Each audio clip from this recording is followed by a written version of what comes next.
Today's transformative tip is Padangusthasana Part 1, which is the hand to big toe pose, but we're going to use a belt and a chair near a wall if you want, okay?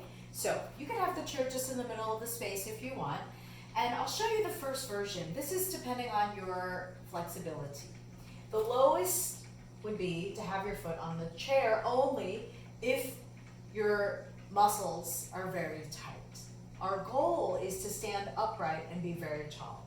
Now, if you have trouble balancing, you may just be here and that's your pose. If you want to go a little bit deeper, you wrap your belt around your foot and you hold the belt with a nice straight arm and your shoulder in your back, and there you are. Yes. The next level would be to have your foot on the top of the chair. I'm adjusting my standing leg, you'll see, because I need to be closer or further away so that my standing leg is upright as much as possible. And then here's the version where I put the belt around the foot.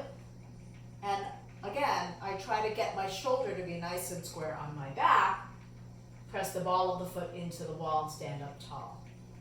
Now, if you don't want to use the chair, the next level would be to just use the wall and have your foot up the wall and you stand up nice and tall. You can see the pose is getting harder and harder, because then the next level would be to just have your foot up in the air, holding the hand on the belt, or I'll show you now going into the full pose where we just put our first 3 fingers around the big toe and then stretch the leg straight ahead.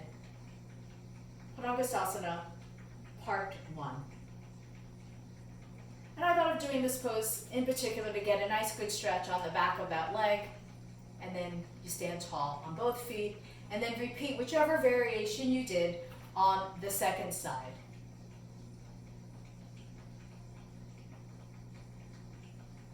And then stand with your feet together. Here's your transformative tip.